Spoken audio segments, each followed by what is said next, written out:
Chai with Chitra. உங்கள் வீட்டில் அவங்க அப்பா அம்மா வந்து நீங்கள் சினிமாவில் நடிக்கிறத வந்து சப்போர்ட் பண்ணாங்களா? இல்லை, ஆக்சுவலாக என்ன ஆச்சுன்னா, ஒரு சின்ன ஒரு ப்ராப்ளமில் அம்மா and அப்பா பிரிஞ்சுட்டாங்க. சின்ன ப்ராப்ளம் இல்லை, அவங்களுக்குள்ள பெரிய ப்ராப்ளம் இல்லை, பிரிஞ்சுட்டாங்க. அம்மா சடனாக அந்த டிப்ரெஷனில் போய் அந்த சுகர் அடிக்க தொடங்குது. டயபெட்டிஸ் 32லேயே டயபெட்டிஸ், 33 34ல் விரல் வெட்ட தொடங்குறாங்க. எதுவும் பேச்சு கேட்க மாட்டேங்கிறாங்க. ஒரு மாதிரி ஒரு ஜோன்ட் அவுட் மாதிரி இருந்தாங்க. அடுத்தது ஆல் ஆஃப் அ சடன் எல்லா பேர்டனும் அவங்க மேலே வந்தானே இன்னும் ஒரு மாதிரி ஆனாங்க. இது போயிட்டே இருந்த ஒரு ஸ்டேஜில் வேற ஒரு இஷ்யூவில் என்ன ஸ்கூல்லேருந்து நிறுத்திட்டாங்க. கேட்டதுக்கு நீ ரொம்ப அழகாக இருக்க, தேவையில்ல வீட்டில் உட்காருன்னா. நான் இதெல்லாம் ஒரு காரணமா அப்படின்னு கேட்கும்போது பார்த்தா they had money only to fees for one child. So என் தங்கச்சிக்கு பே பண்ணிட்டாங்க. நான் வீட்டில் உட்காரு. நான் வீட்டில் ஒரு ஸ்டேஜுக்கு மேலே வீட்டு வேலைக்காரியோட மோசம் ஆகுறேன். தட் இஸ் அப்பா பிரியறதுக்கு முன்னாடி. இதெல்லாம் நடக்கும்போது ஒரு நாள் என்ன பண்ணேன், நான் ஒரு காஃபி பைத்தியம். எனக்கு நீங்கள் சோறு 3 நாள் கொடுக்கலனாலும் ஐம் ஓகே, காஃபி மட்டும் கொடுத்துட்டே இருந்தீங்கன்னா ஐம் ஃபைன், பிளாக் காஃபி. அப்படி இருக்கும்போது எனக்கோ ஒரு நாள் என்ன வீட்டு வேலை நிறைய பண்ணிட்டு இருக்கிறபோது தங்கச்சிக்கிட்ட கேட்ட ஒரு காஃபி மட்டும் போடுன்னா, அவள் என்ன ஆக்சுவலாக உண்மையாக அன்னைக்கு எனக்கு ரொம்ப வலிச்சுது. இன்றைக்கி ஐ குட் ஹவ் அண்டர்ஸ்டுட் ஹர்ன்றதை புரியுது. என்ன சொல், ஃபஸ்ட்டு சம்பாதிக்க கற்றுக்கோ, அதுக்கப்புறம் காஃபி தரேன் போ அப்படின்னு சொல்லிட்டு கலாச்சிட்டு போயிட்டா. அது ஆக்சுவலாக சிஸ்டர்ஸ்குள்ளே இது ஒரு சாதாரண மேட்டர். அன்னைக்கு எனக்கு ரொம்ப வலிச்சுது. என்ன பண்ண, ஒரு பெரிய லெட்டர் எழுதினேன் எங்கள் அம்மாட்ட. நான் போய் சம்பாதிச்சுட்டு வர்றேன், நான் ஓடி போகல, என்னை தேடாதீங்க, நானே சம்பாதிச்சோன்னே நான் வரேன், please don't be worried, I will come back definitely after earning my money and I will have a coffee in our house. Coffee house கிளம்பி போயிட்டேன். கிளம்பி என்னென்னா ஐ ஹேட் ஒரு செயின். ஃபஸ்ட்டு போய் கடையில் விற்றுட்டு என்னமோ 6,000 7,000 என்னமோ வந்துச்சு. நேராக ஒரு பிஜியில் ரூம் எடுத்து, அது வரைக்கும் சோகத்தில் இருந்தேன். பிஜியில் ரூம் எடுத்து இப்படி பெட்டில் உட்காந்துட்டு என்னமோ லைஃப்பில் எல்லாத்தையும் சாதிச்சிட்ட மாதிரி ஒரு ஃபீல். ஓ நம்ம சேஃபாக எவ்வளோ வந்துடும் பார்த்தா. அதுக்கப்புறம் ஒரு 2-3 ஆஃபீஸில் ஒர்க் பண்ண ட்ரை பண்ணேன். ஐ ஹேட் செக்ஷுவல் ஹராஸ்மெண்ட் அங்கேயும். எனக்கு மிஞ்சி போனால் 17G அந்த டைமில். அப்போது ஒரு 65 வயசில் இருக்கிற ஒரு தாத்தா என்னை தட்டி வெரி குட் ஜாப்னு நான் நம்பினேன். தாத்தா தானே சொல்கிறாரு. அடுத்த நாள் ஆஃபீஸ் போயிட்டு கிளம்பும்போது டெலிஃபோன் ஆப்ரேட்டர் அதுக்கு ஒரு கிஃப்ட் கொடுக்குறாரு. வீட்டுக்கு போய் ஓப்பன் பண்ணி பார்த்தா விமென்ஸ் உள்ளாடைகள். இந்த மாதிரி இஷ்யூஸ் இருந்தது. வேறு ஆளுங்க வெளியே போகலாமா அப்படின்னு ஒரு 2-3 பிளேசஸ் பார்த்தேன். எனக்கு செட் ஆகலைன்னு நினச்சிட்டே இருக்கும்போது இது 3வது நாளா 4வது நாள் பிஜியில் 4வது நாள் படிக்கிறேன். நைட் ஏதோ ஒரு சவுண்டு கேட்கு. என்ன சவுண்டுன்னு கண்ணு திறந்து பார்த்தேன், இவ்வளோ பெரிய பெருச்சாளி பெட்டு மேலே தெரிச்சு ஓடி உடனே வீடு வேணும்னு சொல்லி அதை தேடிட்டு இருந்தேன். வீடு வேணும்னா 6,000 ரூபாய்க்குள்ளே என்ன பண்ணுறது? So that was one whole journey. அந்த ஹோல் ஜேர்னிக்கு அப்புறம் ஒரு ஸ்டேஜில் இதெல்லாம் இந்த ப்ரொவிஷன் கடை இதெல்லாம் நடந்து அந்த 25,000 ஃபர்ஸ்ட் சேலரி என் பூவெல்லாம் வாசம். அந்த 25,000 ஆல்மோஸ்ட் இந்த ஜேர்னியில் ஆல்மோஸ்ட் 2001 கிட்ட ஆயிடுச்சு ரிலீஸ்.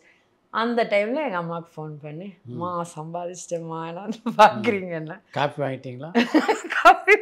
ஆனால் இன்னைக்கு வரைக்கும் சபதம் மாதிரி என்ன பண்ணி இப்போ ஒரு 2 இயர்ஸாக தான் பால் காஃபி குடிக்கிறேன் ஜி. தட் இஸ் எங்கேயாவது போனால் கொடுக்குறாங்க. ஒரு 2 இயர்ஸ் ஒரு 3 இயர்ஸ் பேக்கு பிளாக் காஃபி மட்டும்தான். பால் வச்சு காஃபி எனக்கு வேணாம், ஏன்னா எனக்கு ரோஸ்டர் ஜாஸ்தி அப்படின்னு. இதை நான் ரொம்ப நாள் என் தங்கச்சிக்கிட்டையும் கோச்சிக்கிட்டையும் ஆல்மோஸ்ட் ஒரு 6-7 வருஷம் நாங்கள் பேசலை. அதுக்கப்புறம் அம்மாவை நடுவில் பார்த்துட்டேன். பட் அதுக்கப்புறம் ஓகே ரொம்ப ஸ்டூப்பிடாக இருந்திருக்கே அப்படி. ஆனால் ஒரு விதத்தில் ஒரு காஃபியில் தொடங்கினது தான் என் வாழ்க்கை. உங்களுக்கு சாய், எனக்கு காஃபி. பொதுவாக சினிமாவில் வந்து எல்லாருமே ஹீரோயின் அப்படின்னு தான் ஆசைப்படுவாங்க. நீங்கள் இது மாதிரி மாறுபட்ட கதாபாத்திரத்தை நடிக்கணும் அப்படின்னு எதனால் முடிவு பண்ணீங்க? 3 நாள் 4 நாள் ஒரு ஜாப். இப்போ ஃபார் எக்ஸாம்பிள் நான் ஒரு காமெடி ரோல் இல்லைன்னா ஒரு சிஸ்டர் ரோல் எல்லாம் பண்ணியிருக்கேன். அப்படிலாம் எத்தனை நாள் கேட்போம்? 4 நாள். 4 நாள்னால் ஒரே ஷெட்யூலில் அமுச்சு விட்றாங்க. ஸோ அந்த 4 நாளுக்கு என்ன பேமெண்ட் பேசுகிறோமோ உடனே வந்தது. ஸோ இட் வாஸ் ப்ராக்டிக்கலி எனக்கு ரொம்ப ஈஸி.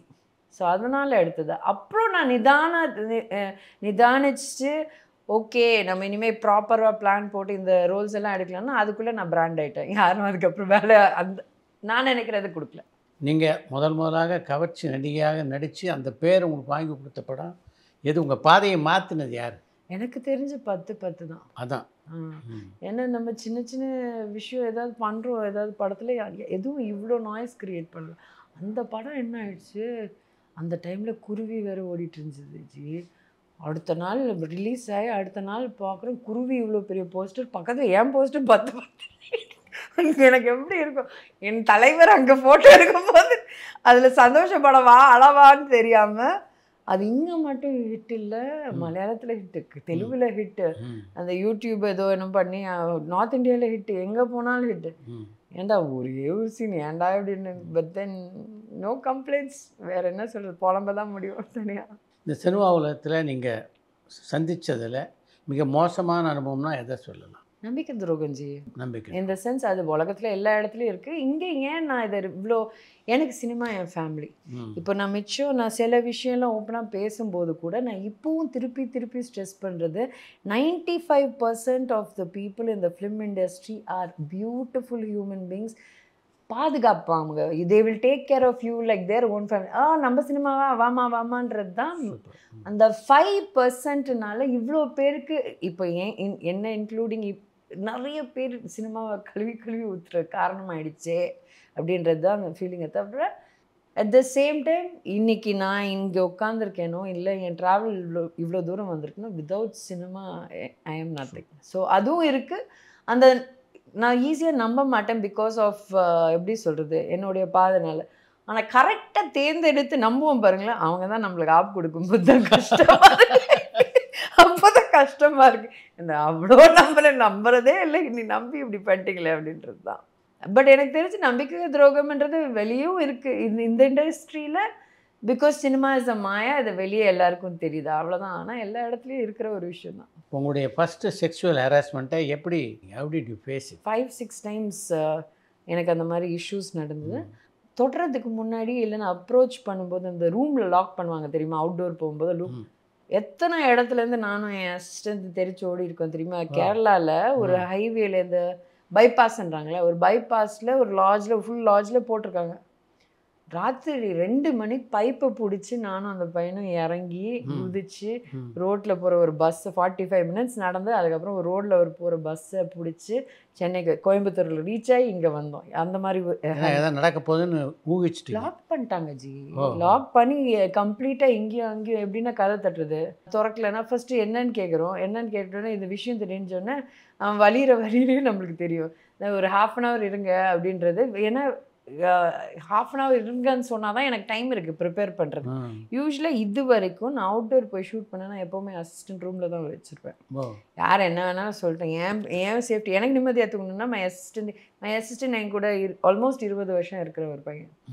ஸோ அது பண்ணுவாங்க. அது பண்ணோன்னே என்ன பண்ணோம், நம்ம டோர் ஓப்பன் பண்ணலன்னா லேண்ட்லைனை டிஸ்கனெக்ட் பண்ணி வச்சுடுவோம். அது பண்ணலன்னா மொபைல் ஃபோன், இல்லைன்னா அந்த லாட்ஜுனால சுற்றி ஜன்னலில் வந்து தட்டுறாங்க. அப்படி என்னென்னா குரூப்பிசம் மாதிரி ஆகி ஹீரோக்கு சப்போர்ட் பண்ணுறேன்ற பேரில் டபுன்னு தட்டி ஒரு மாதிரி ஆயிடுச்சு. Hero involved. ஆமாம், ஹீரோ இன்னைக்கு இண்டஸ்ட்ரியில் ஒரு பெரிய ஹீரோ அவர். ஆனால் அன்னைக்கு அவர் நியூ கமர். நான் சொல்கிறது 2001 எண்ட். எப்படி ஹேண்டில் எனக்கு தெரிஞ்சு ஃபர்ஸ்ட் 6 years 7 years இன்னைக்கு சொல்கிறாங்க she was very bold, she went to the police station and thing.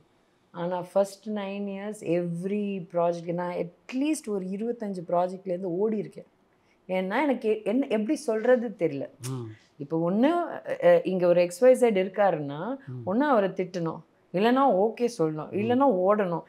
இந்த மாதிரி எனக்கு எதுவுமே சரியாக பண்ண தெரியாமல், இல்லைன்னா யார்கிட்டையாவது கம்ப்ளைண்ட் பண்ணணும். இந்த சென்ஸ் ஒரு ஹீரோவே நம்மளை ஏதோ ட்ரை பண்ணுறாருன்னா ஒன்று we can complaint to the producer ஒரு டைரக்டர்.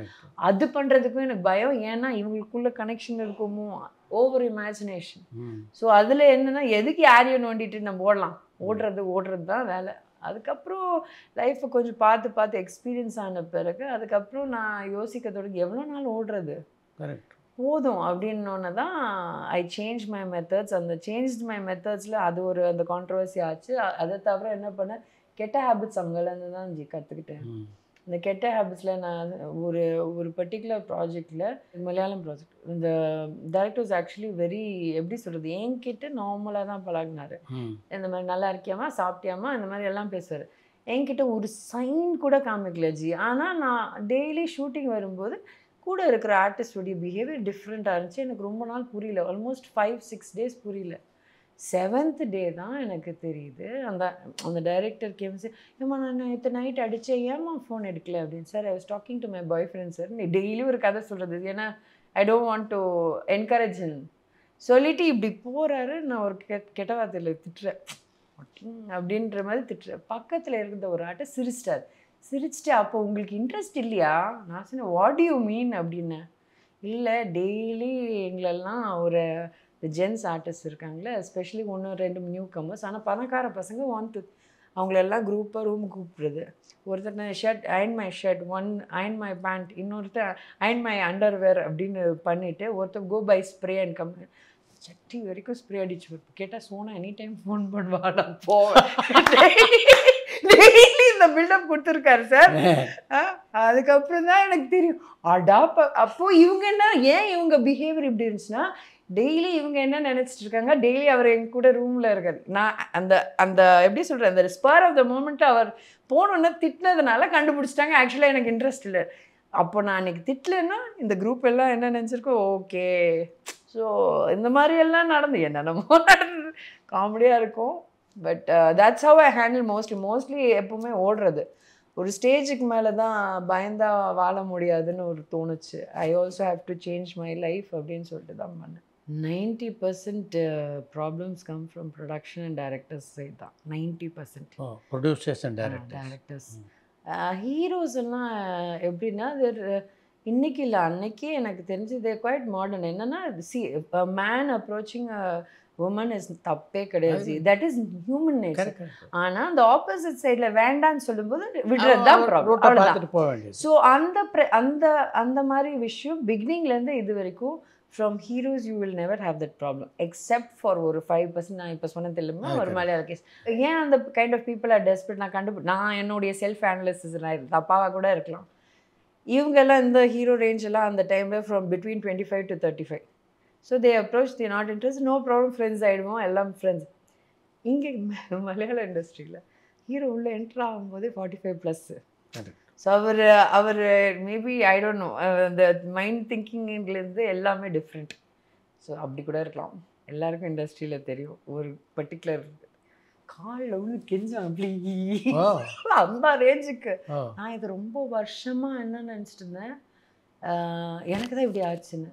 அப்புறம் ஏதோ ஒரு ஃபங்க்ஷனில் பார்ட்டிலேயே இல்லை கேர்ள்ஸ் டே அவுட்டுன்னு ஆக்ட்ரஸஸ் எல்லாம் சேர்ந்து நாங்கள் எங்கேயோ போகும்போது இந்த டாபிக் வந்து சானியா அப்படின்னு திட்டிட்டு கேஷுவலாக கலாய்க்கும் போது, அந்த குரூப்பில் 8 பேர்னா 6 பேர் அவங்களுக்கும் அதே பண்ணியிருக்காங்க. ஸோ இவர் சேம் இன்சிடென்ட். ஃபஸ்ட்டு இப்படி பேசுவாங்க அப்படியே பேசி கடையில் ப்ளீஸ்மான்னு காலை பிடிச்சி அந்த மாதிரி ஆளுங்கெல்லாம் இருக்காங்க. அஃப்கோர்ஸ் அவர் இறந்துட்டாரு.